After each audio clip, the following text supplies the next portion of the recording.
National Institute for Cancer Research and Treatment deploys mobile clinic for cancer screening.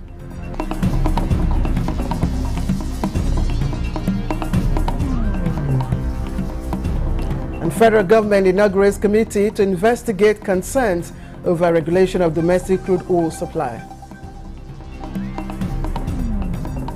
All committed to ensuring that we support local refining. National Emergency Management Agency reports 200 deaths as a result of flooding.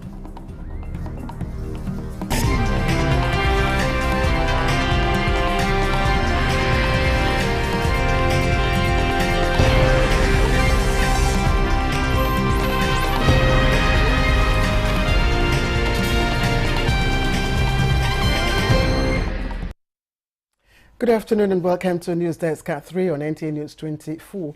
We're broadcasting live from our studio here in Abuja. I am Claire Adelabu Abdurrazak. Let's begin with health. The National Institute for Cancer Research and Treatment is deploying the use of mobile clinic for screening the population by taking cancer screening to the communities, markets and farms. Now this, it says, is to remove impediment many are confronted with when they visit hospitals. Guests on Good Morning Nigeria believe this will also go a long way in boosting early detection and life-saving treatment, as well as provide more data on cancer. Cancers are in stages, stage 1, 2, 3, and 4 in most cases. So stage 1 and 2 are called early cancers, while stage 3 and 4 are called late cancers. So early cancers, the chance of cure is very high. It usually ranges between 70 to 90-something% depending on the type of tumor that one has. About 30% of these cancers can be prevented by just adopting lifestyle changes, avoiding certain exposures and the like. About 30% can be prevented by detecting them early and treating. And then the other 30% are amenable to various forms of treatment. So it's not, as my colleague has said, it's not a death sentence as many people assume. And this is the information we need to get out there. They are also calling for a holistic approach to tackling the multidimensional challenges of cancer in Nigeria to reduce the increase in cancer burden and mortality. Now, Nigeria is escalating surveillance to limit mpox spreading and mitigate mortality. Now, guests also on Good Morning Nigeria believe past experiences have equipped the country to tackle public health concerns proactively. Here is Lydia Sampson with this report. With a multi-agency task force activated across the country, health practitioners are optimistic of limiting mpox from escalating to a more serious national emergency. They are, however, categorical that advocacy on preventive behaviors should be heightened. We're not going to go all out to, at least currently, all out to do what we call mass vaccination for everybody. That will not be enough for our population. So based on the epidemiology and what the disease trend shows us, so those states that are mostly affected are the states, the Bielsas, the Cross Rivers, the Ogun, the Lagos, and all of that. Engaging in advocacy to change behavior, to see people have what it takes, wash your hands, don't eat uncooked meat, and then, of course, because so we are doing that on that front. The guests say, though prevention is critical, persons already screened and found positive must be isolated for treatment and management to stop transmission. It's not that we are not aware of the fact that there is mpox in the country. What we are trying to do, just like Paul said, is to limit its spread so that we are not going to record more cases with accompanying morbidity and mortality. And I think that is what the Nigerian government is doing in terms of surveillance and ensuring that all the necessary things are being carried out. They urge Nigerians not to tag any high fever with intense headache as malaria, but visit hospitals for screening to eliminate mpox. The donation of 10,000 vaccines from the United States, they say, provides additional hope of tackling mpox in Nigeria, a state with highest burden will be prioritized. In Abuja, Lydia Sampson, Nta News. And you can watch a repeat broadcast of this edition of Good Morning Nigeria later this evening at 5:05. Now, the National Emergency Management Agency reports that close to 200 people were killed as a result of flooding in the country. Now, the 2024 flood dashboard of the agency, as of Thursday, August 29, 2024, indicates that more than 532,000 individuals were affected in 28 states. Now, Bauchi has the highest number of victims with 86,000, while the FCT has the lowest with 1,000 affected persons. The dashboard also reveals that a total of 179 deaths were recorded in 15 states. Jigawa has the highest number of fatalities with 34. Kano and Bayelsa both have 25 each, while Nasarawa has 1 death. 80,040 houses were destroyed and 107,652 farmlands were damaged. The National Environmental Standards and Regulations Enforcement Agency, NESRA, with its development partners, emphasized the need for public awareness programs to educate citizens about the risk associated with improper battery disposal and the importance of recycling. Now, this is at the launching and unveiling of the National Environmental Battery Control Regulations. Steve Lenai Waokolo reports. The National Environmental Battery Control Regulations being unveiled here are part of Nigeria's broader environmental protection framework. These are regulations established by the National Environmental Standards and Regulations Enforcement Agency, NESRA, to manage and control the environmental impacts associated with the manufacture, distribution, usage, and disposal of batteries.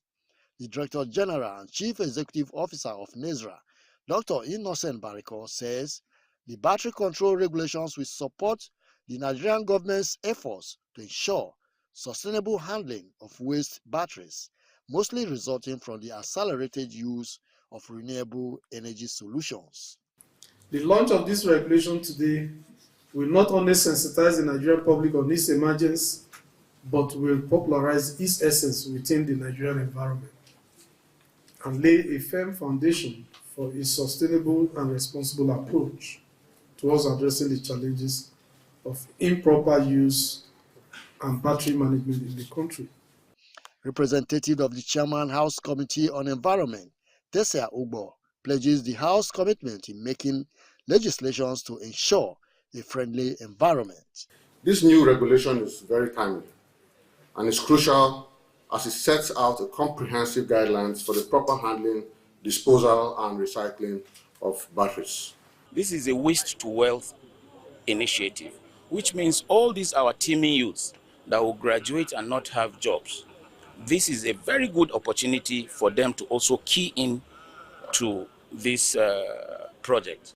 The Director, Legal Services, NESRA, shed more light on key provisions of the National Environmental Battery Control Regulations. The development partners, including the Nigerian Energy Support Program, say the milestone will go a long way in regulating the activities of the battery waste disposal industry. These regulations will assist in mitigating the environmental and health risk associated with the hazardous waste, particularly from electronic waste. In Abuja, Steve Lonai Waokolo, Nta News. And the biosafety technology in Nigeria is described as crucial for several reasons, but particularly given the country's need to balance the agricultural development, environmental protection, and public health issues.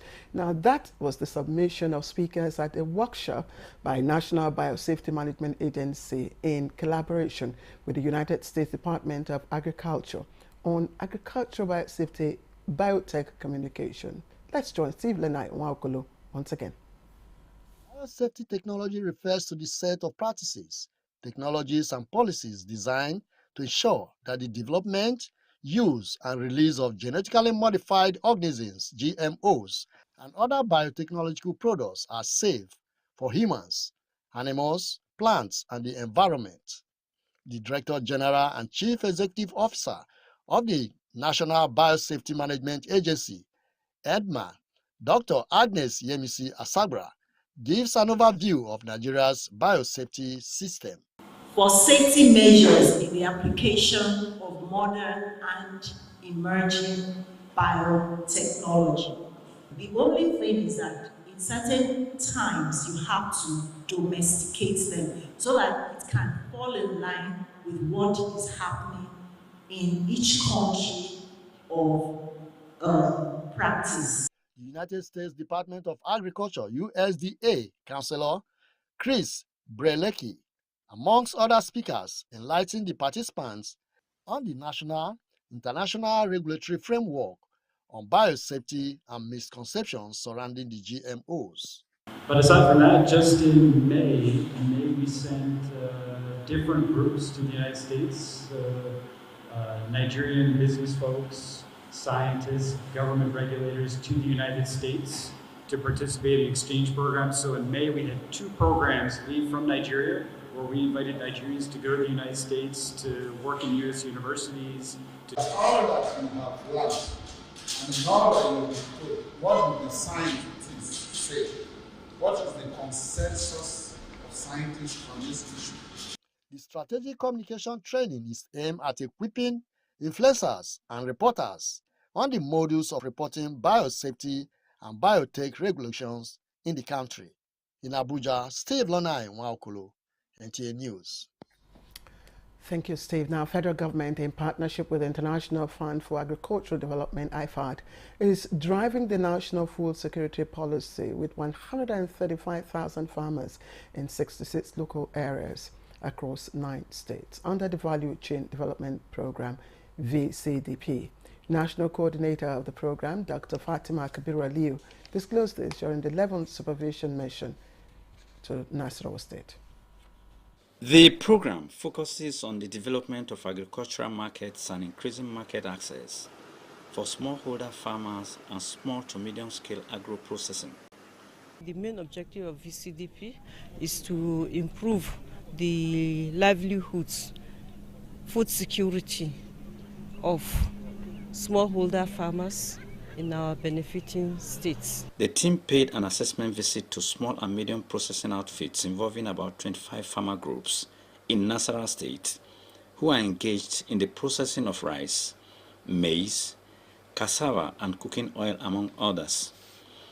All our community are very appreciate the effort of the VCDP to give us, all of our members, our people in the area, what to do. The Director, Project Coordinating Unit, Federal Ministry of Agriculture and Food Security, Dr. Kusi Peter Kukwi, assured that the federal government will continue to provide the desired platform for the program's mandate to be met. These are the type of things we want to see, encouraging our rural people to improve on their businesses. What we have been doing so far is intervening in the areas of rice and cassava value chains. At a meeting with Governor Abdullahi Sule, the country director IFAD, Mrs. Dede Ekoe, assured the governor of the sustainability of the program to end hunger and poverty among the rural populace. The supervision mission is aimed at conducting a comprehensive assessment of the value chain development program's progress and achievements in Nasarawa State for informed strategic decisions for optimized program implementation. Achigili Magaji, Nta News. And you're watching News Desk at 3 on Nta News 24. Let's take a break. We have more stories when the news returns presently.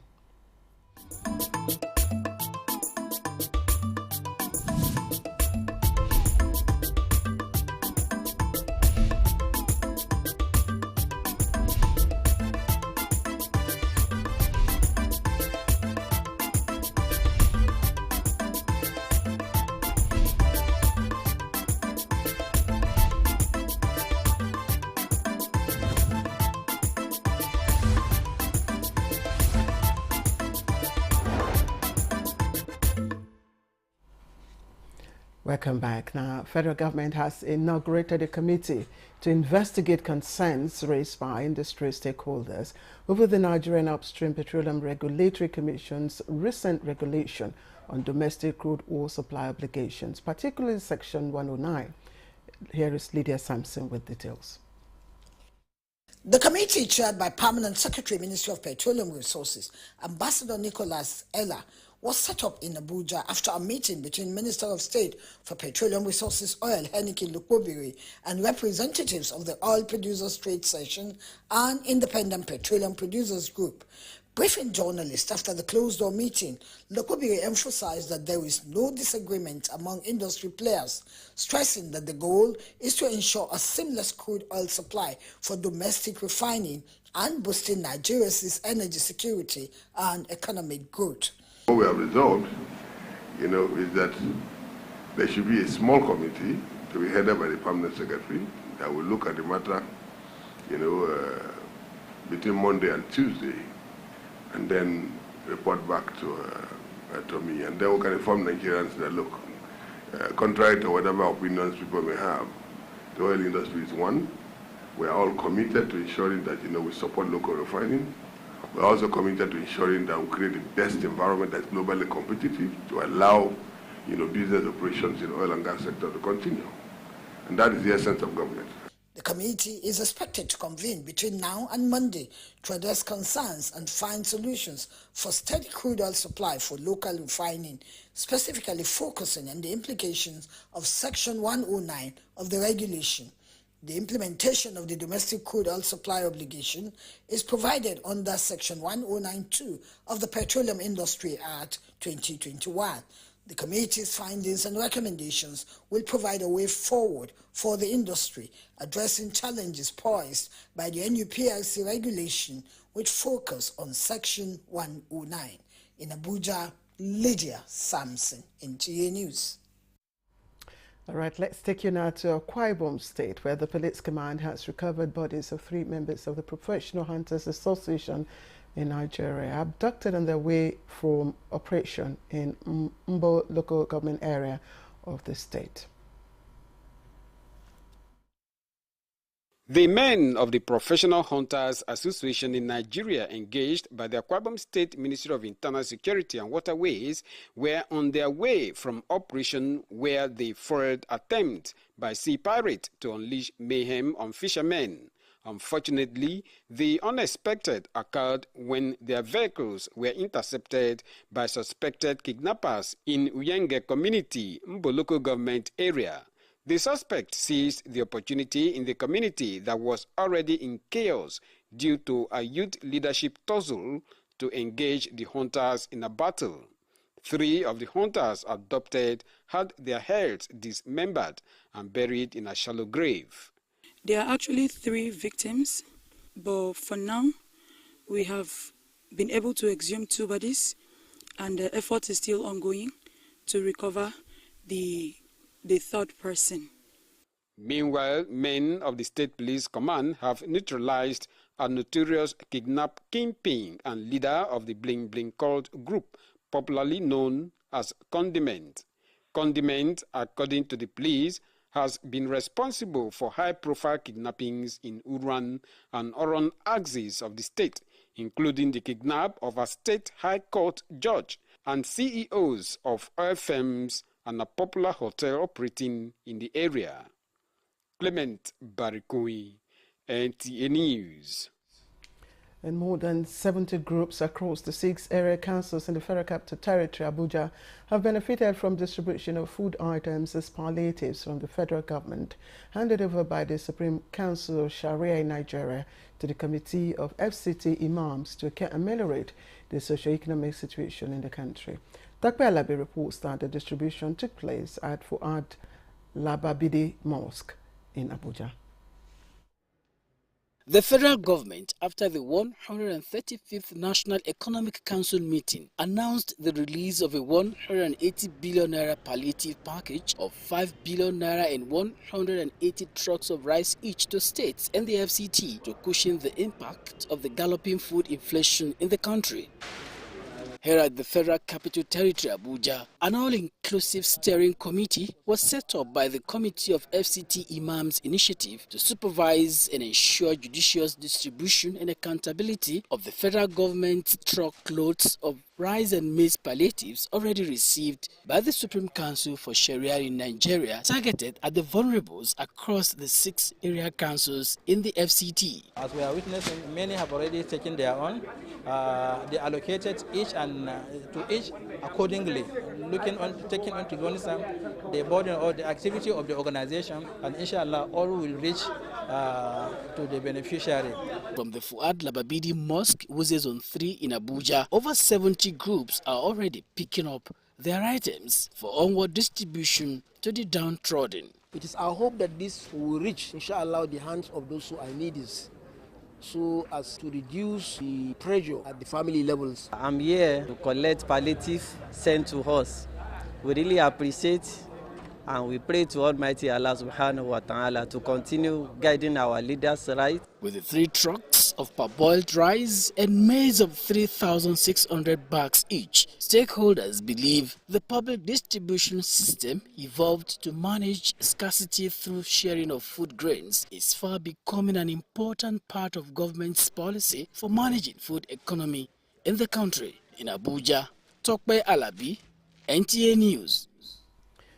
And the countdown begins for the 3rd Global Artificial Intelligence AI Gain Summit, set to take place in Riyadh from September the 10th to 12th, with a focus on enriching AI's global landscape. Tokpe Alabi again reports that the event will host over 300 speakers and AI specialists from 100 countries, including Nigeria, convening at the King Abdulaziz International Convention Center.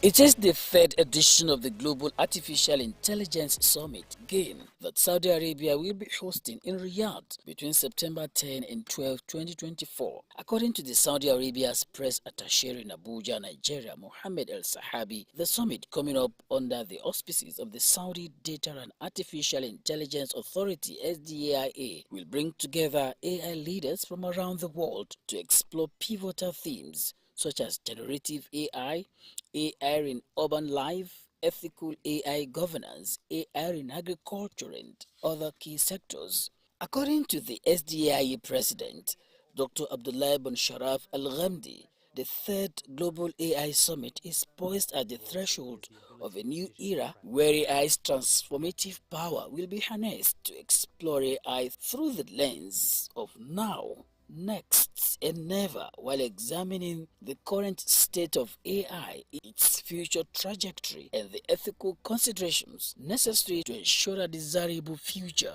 The summit, featuring over 300 speakers from 100 countries, including Nigeria, alongside global leaders and AI specialists, will include high-profile sessions, panel discussions, and workshops on various aspects of AI. Our summit is an imperative of the G20 Digital Economy Agenda, with its special on artificial intelligence. Top executives from Silicon Valley, influential policymakers, and renowned AI researchers will lead discussions on the future of AI governance, ethical implications of AI, and international cooperation in harnessing AI's potential, with Saudi Prime Minister Crown Prince Mohammed bin Salman bin Abdulaziz Al Saud as patron and chairman board of directors of SDAIA. The greatest success story in the 21st century is Saudi Arabia. This is the story of this century.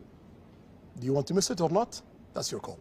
GAIN 2024 is expected to serve as catalyst for global AI innovation, with opportunities for attendees to engage in over 120 interactive sessions, network with industry pioneers, and contribute to groundbreaking AI collaborations, as the summit will also witness the signing of agreements and announcements between SDAIA and global AI tech giants, with Saudi Arabia pledging $40 billion investment in AI sector.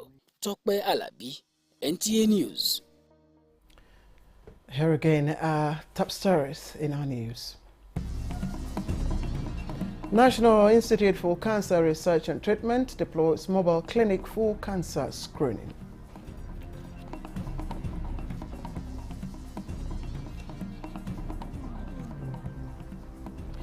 Federal government inaugurates committee to investigate concerns over regulation of domestic crude oil supply. All committed to ensuring that we support local refining.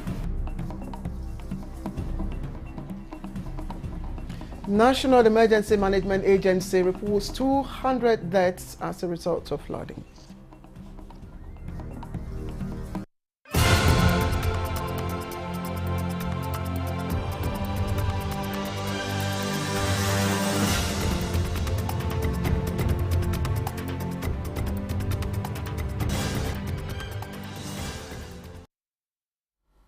And in sports, Nigeria's D Tigers climbed 4 places in the latest FIBA ranking to 8th position and became the first African nation to be top 10 in the world. And under-20 Falconets touched down in Bogota, Colombia, ahead of the under-20 Women's World Cup tournament. Let's join our sports desk for details.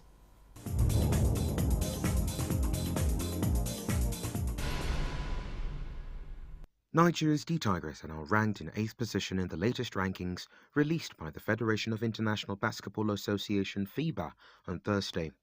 Rena Wakama's side moved up 4 places following their remarkable performance at the 2024 Olympic Games. D Tigers made history as the first African team, male or female, to be ranked in the top 10. Mali, Senegal, Mozambique and Cameroon complete the top 5 teams in Africa. In football, Super Eagles goalkeeper Stanley Nwabali has signed a new 3-year contract at South African Premier Soccer League club Chippa United. Chippa United also announced the goalie has been appointed the club's new captain. We are pleased to announce that Stanley Nwabali has signed an improved 3-year contract with Chippa United FC, reads a statement on the club's official website. Nwabali has made 32 league appearances for Chippa United. Meanwhile, Nigeria's under-20 girls, the Falconets, have taken up residence at their Windhad Hotel, Bogota, where the team will stay for their first 2 matches of the FIFA Under-20 Women's World Cup Colombia 2024. After scoring 27 goals in a total of 8 premium games, the 2010 and 2014 runners-up arrived in high spirits while looking forward to their first match of the tournament against Korea Republic on Monday, 2nd September. The Falconets have further group phase encounters against 3-time champions Germany and Venezuela on 4th September and 7th September, respectively.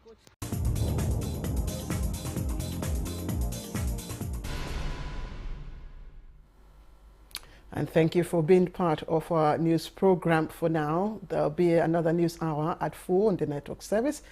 That will be nationwide. From me and the rest of the news group, bye-bye.